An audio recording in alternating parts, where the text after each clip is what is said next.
സാറേ, അപ്പോൾ സമ്പലിനെ പറ്റി ഇപ്പോൾ കുറച്ച് പുതിയ വാർത്തകൾ വരുന്നുണ്ട്. അതായത് അവിടെ ഷാരിഖ് സത്ത എന്ന് പറയുന്ന ഒരു കുറ്റവാളിയുടെ പേരിലാണ് പുതിയ പുതിയ ആരോപണങ്ങൾ വന്നുകൊണ്ടിരിക്കുന്നത്. അതിൻ്റെ കാരണം എന്താണെന്ന് വെച്ച് കഴിഞ്ഞാൽ, ഈയിടെ അവിടെ കുറേയധികം മണി ട്രാൻസ്ഫർ നടന്നിട്ടുണ്ട്.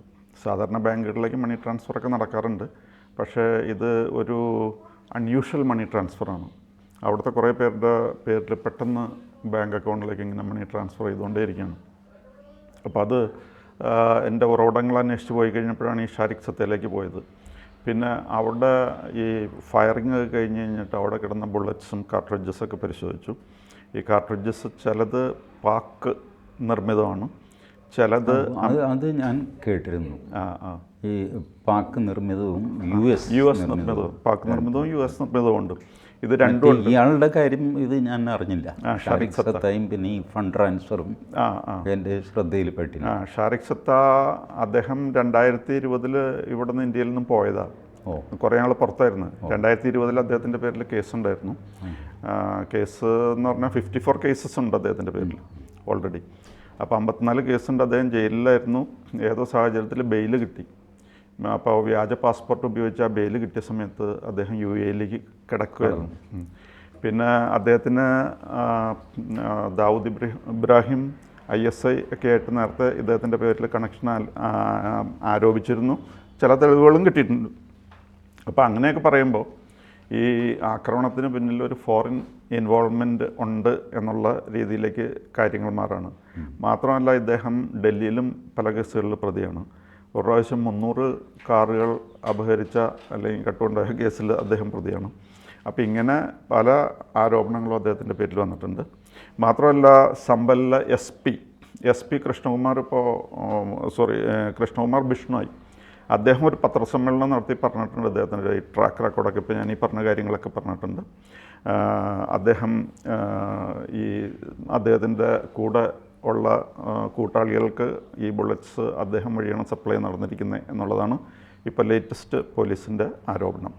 പിന്നെ മറ്റു പല സ്റ്റേറ്റുകളിലും ഇദ്ദേഹത്തെ പറ്റി അന്വേഷണങ്ങൾ നടന്നുകൊണ്ടിരിക്കുകയാണ്. അപ്പോൾ അതാണ് ഇപ്പോൾ ലേറ്റസ്റ്റ് സമ്പലിനെ പറ്റിയുള്ള പോലീസിൻ്റെ. പക്ഷേ അവിടെ ഈ വ്യാപകമായ ഒരു എക്സ്കവേഷൻ നടക്കുന്നു, ഉത്ഖനനം നടക്കുന്നുണ്ട് ആ ഏരിയയിൽ. അപ്പോൾ അത് വലിയ ആഴത്തിലൊന്നും അല്ല, 4-5 അടി ആഴത്തിലെത്തിക്കഴിയുമ്പോൾ തന്നെ പഴയ കൺസ്ട്രക്ഷൻസ് ഒരുപാട് കാണാൻ പറ്റുന്നു. അപ്പോൾ അതിൽ നിന്നൊരു ഹനുമാൻ ക്ഷേത്രം അത് സർഫസിൽ തന്നെയായിരുന്നു, പൊതിഞ്ഞു വെച്ചിരുന്നതാണ്. മറ്റ് ഭിത്തി കൊണ്ടും പ്ലാസ്റ്റർ അടിച്ചും പുട്ടിയടിച്ചും ഒക്കെ പൊതിഞ്ഞിരുന്നു. അത് ചിരണ്ടിയൊക്കെ കളഞ്ഞിട്ട് അത് വീണ്ടെടുത്ത് അവിടെ പൂജയൊക്കെ തുടങ്ങി. വാസ്തവത്തിൽ സംഭവിച്ചത് ഇവർ ഈ അൺഓതറൈസ്ഡ് ഇലക്ട്രിക് കണക്ഷൻ എടുക്കുമായിരുന്നു. ഇപ്പോൾ ഈ അൺഓതറൈസ്ഡ് ഇലക്ട്രിക് കണക്ഷൻ പിടിക്കാനായിട്ടാണ് പോലീസ് ആദ്യം പോകുന്നത്. അതിന് പോയി കഴിഞ്ഞപ്പോഴാണ് ഈ സാധനമൊക്കെ എന്ന് വെച്ചാൽ ഇവർ ഇലക്ട്രിക് പോസ്റ്റ് അടക്കം ഇവരുടെ വീട്ടിനുള്ളിലേക്ക് ആക്കിയിട്ട് മുകളിലേക്ക് നിലയൊക്കെ പണിഞ്ഞ് ഇലക്ട്രിക് പോസ്റ്റ് കാണാൻ പറ്റില്ല. ഇലക്ട്രിക് പോസ്റ്റ് അവരുടെ വീട്ടിൽ തന്നെ. അത് കഴിഞ്ഞിട്ട് ഒരാളിൻ്റെ ടെറസിൽ ട്രാൻസ്ഫോർമർ കണ്ടുപിടിച്ചു. ഇയാൾ നമ്മളത് 415 kV ആണല്ലോ 3 ലൈൻ പോകുന്നത്. അതിൽ നിന്നൊരു ചെറിയ ട്രാൻസ്ഫോർമർ വെച്ചിട്ട് അത് വീടുകളിലേക്ക് കൊടുക്കും. ഒരു ഫേസും ഒരു ന്യൂട്രലും ആകുമ്പോൾ 240 volts ആയി. ഇങ്ങനെയാണ് സാധനം. ഇയാൾ എന്ത് ചെയ്തു, ഇയാൾ സ്വന്തമായിട്ടൊരു ട്രാൻസ്ഫോർമർ വാങ്ങിച്ച് അതിലേക്ക് കണക്ട് ചെയ്തിട്ട് 200 വീട്ടിലേക്ക് അയാൾ കണക്ഷൻ കൊടുത്തു, ഫ്രീ. ഇത്രയൊക്കെ ആയി കഴിയുമ്പോഴാണ് പോലീസിൽ ഇടപെട്ടത്. എന്നാൽ ഇതെല്ലാം പുറത്തു വരാൻ കാരണം ഈ സമ്പൽ ഷാഹി മസ്ജിദിൻ്റെ ചൊല്ലിയുള്ള തർക്കം, അതിൻ്റെ സർവേ.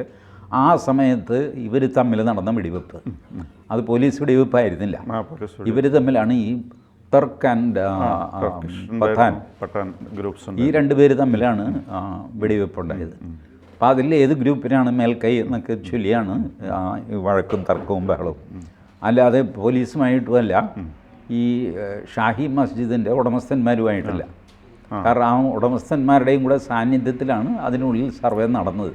സർവേയിൽ ഒരു വഴക്കം ഉണ്ടായിട്ടില്ല, അവിടെ കുഴിച്ചിട്ടില്ല, ഒന്നും ചെയ്തിട്ടില്ല, അളവെടുക്കുക മാത്രം. എന്തായാലും ഫയറിംഗ് തുടങ്ങിയത് ഏതായാലും പോലീസല്ല, അവർ തമ്മിലായിരുന്നു ഫയറിംഗ്. അങ്ങനെയാണ് ഈ അമേരിക്കൻ US ഈ മറ്റേ പാകിസ്ഥാൻ ഇതുപോലത്തെ ബുള്ളറ്റുകൾ കണ്ടെടുക്കാൻ കാര്യം പോലീസിൻ്റെ അല്ല UP പോലീസാണ് ഫയർ ചെയ്യുന്നതെങ്കിൽ ഇന്ത്യൻ ഉണ്ടയായിരിക്കുമല്ലോ. ഇന്ത്യൻ ഉണ്ട കണ്ടിട്ടില്ല അവിടെ. അതാണ് രസം. ഇത് അവർ തമ്മിലുള്ള വഴക്കായിരുന്നു. ഏതായാലും ആ ഡിസ്പ്യൂട്ട് സുപ്രീം കോടതി സ്റ്റേ ചെയ്ത് തൽക്കാലം അവിടെ ഒന്നും ചെയ്യേണ്ടെന്ന്, അവിടെ എന്നല്ല എങ്ങും ഒന്നും ചെയ്യേണ്ട എന്ന് പറഞ്ഞിട്ടാണ് സുപ്രീം കോടതിയുടെ ഉത്തരവ്. ബട്ട് ഈ സാധാരണ സ്ഥലത്ത് കുഴിക്കാൻ സുപ്രീം കോടതി ഉത്തരവ് ബാധകമല്ല. ഇപ്പോൾ സാധാരണ സ്ഥലത്ത് എത്തി ഇവർ ഇത് പരിശോധിച്ച് എന്നിട്ട് അവിടെയാണ് ഇപ്പോൾ എക്സ്കവേഷൻ നടക്കുന്നത്. ഏകദേശം ഒരു മൈനർ സിവിലൈസേഷൻ തന്നെ സമ്പലിനെ ചുറ്റിപ്പറ്റി ഉണ്ട് എന്ന് തോന്നത്തക്ക രീതിയിൽ 19 കിണർ, അതിനകത്ത് ഒരു കിണറ്റിൽ വെള്ളമുണ്ട്. വളരെ റീസെൻ്റ്ലി മൂടിയ പോലെ വലിയ കോൺക്രീറ്റ് സ്ലാബുകൾ ഇട്ടിട്ട് തൽക്കാലം കുറേ മണ്ണൊക്കെ വരിയിട്ടിട്ട് മൂടിയ പോലെയാണ് കിടക്കുന്നത്. അപ്പോൾ ആ ഏരിയ ഒരു പാരലൽ ഗവൺമെൻറ് പോലെയാണ് അവിടെ പോയിക്കൊണ്ടിരിക്കുന്നത്. അതെ, അങ്ങനെയാണ്. Parallel electricity board. അവിടെ ഉണ്ടായിരുന്ന ഹിന്ദുക്കൾ പലായനം ചെയ്തു. 1978 അവിടെ വലിയൊരു ലഹള, ഹിന്ദു മുസ്ലിം ലഹളം നടന്നിരുന്നു. 1978 അതിൽ 400 ഹിന്ദുക്കൾ മരിക്കുകയൊക്കെ ചെയ്തു. അന്ന് അവിടെ നിന്ന് ഹിന്ദുക്കൾ എല്ലാം സമ്പൽ വിട്ടിട്ട് പോയി. ഇപ്പോൾ സമ്പലിൽ ഏതാണ്ട് 67% മുസ്ലിങ്ങളാണ്. കറക്റ്റ് സമ്പൽ ഈ ഷാഹി മസ്ജിദൊക്കെ ഇരിക്കുന്ന സ്ഥലത്ത് 2% ഹിന്ദുക്കളുള്ളൂ. ആ മസ്ജിദിൻ്റെ എൻട്രൻസിലുള്ള ഒരു ഗലി, അതിൻ്റെ 2 വശത്ത് വഴിയിട്ട് ഹിന്ദുക്കൾ താമസിക്കുന്നു. ബാക്കി കംപ്ലീറ്റ് മുസ്ലിമാണ് ഏരിയ. അങ്ങനത്തെ ഒരു അവസ്ഥയാണ്. അപ്പോൾ ഇവർ ഇത് കൈക്കലാക്കി. ഇത് നടന്നത് ഈ നമ്മുടെ പ്ലേസ് ഓഫ് വർഷിപ്പ് ആക്റ്റിൽ പറയുന്ന പോലെ 1947 ഓഗസ്റ്റ് 15 മുമ്പ് ഇതൊന്നുമല്ല. ഇത് 1978 നടന്നത്. അപ്പോൾ ഇതിനെ ഏതിൽപ്പെടുത്തും സുപ്രീം കോടതി? ആക്ട് എന്ന് പറയുന്നത് 47 ഓഗസ്റ്റ് 15 മുമ്പ് നടന്നത്, പിന്നെ തുടണ്ട, അതങ്ങനെ തന്നെ ഇരിക്കട്ടെ എന്നാണ്. അതിന് ശേഷം നടന്നിരിക്കുന്നു ഇവരുടെയൊക്കെ കൺമുമ്പിൽ. സുപ്രീം കോടതിയുടെയും തിരഞ്ഞെടുത്ത സർക്കാരുകളുടെ എല്ലാം കൺമുമ്പിൽ നടക്കുകയും എല്ലാവരും കൂടെ അത് സമർത്ഥമായിട്ട് മൂടി വയ്ക്കുകയും ചെയ്തു. അതാണ് ഇപ്പോൾ യോഗി ആദിത്യനാഥ് കുഴിച്ച് പുറത്തെടുക്കുന്നത്. അപ്പോൾ യോഗി ആദിത്യനാഥ് ഇപ്പോഴും ഈ എക്സ്കവേഷൻ കണ്ടിന്യൂ ചെയ്യണമെന്നാണ് അതിൻ്റെ പരിസരത്ത് മാറിയത്. That is going on. അതിപ്പോൾ 166 കേസോ മറ്റോ ആയി. ഇലക്ട്രിസിറ്റി മോഷണം, ഇതുപോലെ കേബിള്, കമ്പി, അത് ഇതൊക്കെ.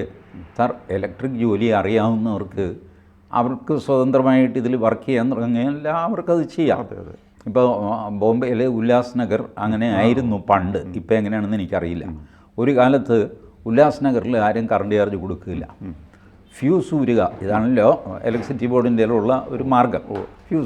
ഫ്യൂസ് ഊരാൻ ഇവർ സമ്മതിക്കുകയില്ല. ഫ്യൂസ് ഊരുന്നവനെ കൊന്നുകളയും, തല്ലും. അപ്പോൾ അത് പേടിച്ചിട്ട് ആ ഏരിയയിലേക്ക് ഇലക്ട്രിസിറ്റി ബോർഡുകാർ പോവില്ല. അവർ ഫ്രീ ആയിട്ട് ഇലക്ട്രിസിറ്റി ഉപയോഗിച്ചുകൊണ്ടേയിരിക്കുന്നു. അങ്ങനെ ഒരു ഏരിയ ബോംബെയിൽ ഉല്ലാസ് നഗർ എന്ന് പറഞ്ഞുകൊണ്ടായിരുന്നു. മെയ്ഡ് ഇൻ ഉല്ലാസ് നഗർ എന്നും പറഞ്ഞു.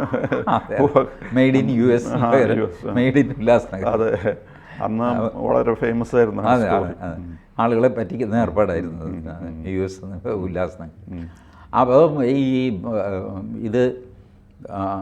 ഇതായിരുന്നു അത്, ഉല്ലാസ് നഗർ സിന്ധി അസോസിയേഷൻ. അതാണ് US. അപ്പോൾ അങ്ങനെ ചെയ്തുകൊണ്ടിരുന്നെങ്കിൽ ആ കട്ടയന്മാർ ഈ പണിയും ചെയ്യുമായിരുന്നു. ബട്ട് ഇവർ ചെയ്യുന്നത് കുറച്ചുകൂടെ സോഫിസ്റ്റിക്കേറ്റഡ് മെത്തേഡിലാണ്. ട്രാൻസ്ഫോർമറോ ലൈനോ കാണാൻ പറ്റില്ല. ഒരു പ്രദേശം കഴിയുമ്പോൾ പിന്നെ ഇതെങ്ങോട്ട് പോയി എന്നറിയില്ല. അത് എംബെഡ് ചെയ്യും അവരുടെ ബിൽഡിങ്ങിനുള്ളിൽ. പിന്നെ അവരുടെ ബിൽഡിങ്ങിനുള്ളിലാണ് ഈ ഡിസ്ട്രിബ്യൂഷൻ സംഗതിയല്ല. അപ്പോൾ 1978 ഇത്രയും ഡെവലപ്മെൻറ്റ്സ് ഒക്കെ ഉണ്ടായിട്ട് പിന്നെ ഫർദർ അതിനെപ്പറ്റി അന്വേഷണം അന്വേഷിച്ചാൽ മതേതരത്വം തകരും. പിന്നെ അവിടെ പ്രവേശിക്കാൻ എളുപ്പമല്ലേ. അതുകൊണ്ട് ആരും ഒന്നും മിണ്ടില്ല. അന്നൊന്നും ഈ ഹിന്ദുവിൻ്റെ ഭാഗം പറയാൻ ആരുമില്ല. ഹിന്ദുവിൻ്റെ ഭാഗമല്ല, ഇസ്ലാമിനെതിരെ പറയാൻ. ഹിന്ദുവിൻ്റെ ഭാഗം പറയാനൊക്കെ ആളുണ്ടായിരുന്നു. ഇസ്ലാമിനെതിരെ പറയണമല്ലോ, ഇവരാണ് ഈ ഉപകൃതനം കാണിക്കുന്നതെന്ന് പറയുന്നത്. അത് പറയാനൊന്നും പറ്റുമായിരുന്നില്ല. ഒന്ന് അടിയന്തരാവസ്ഥ, ഇത് 78 എന്ന് പറയുമ്പോൾ അടിയന്തരാവസ്ഥ കഴിഞ്ഞ സമയം. അന്ന് രാജ്യത്തെ ഇഷ്യൂസ് വേറെയാണ്. ഈവൻ രാമജന്മഭൂമി പോലും അന്നൊരു ഇഷ്യൂ അല്ല 78 രാമജന്മഭൂമി ഇഷ്യൂ ആകുന്നത് വിശ്വ ഹിന്ദു പരിഷത്ത് അത് ടേക്ക് ഓവർ ചെയ്തപ്പോഴാണ്. That was 1983, 84, 85.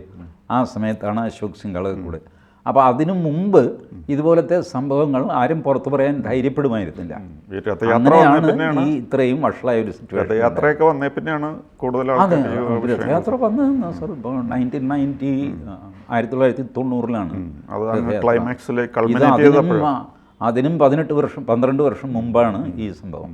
അപ്പോൾ ആര് ടേക്കപ്പ് ചെയ്യാനല്ലേ, ആര് ടേക്കപ്പ് ചെയ്യാൻ, ആ ഒരു അവസ്ഥയായിരുന്നു. ഓക്കെ. കൂടുതൽ വാർത്തകളും വിശേഷങ്ങളും നിങ്ങളിലേക്ക് എത്താൻ ABC മലയാളം സബ്സ്ക്രൈബ് ചെയ്യുക, ബെൽ ബട്ടണും അമർത്തുക.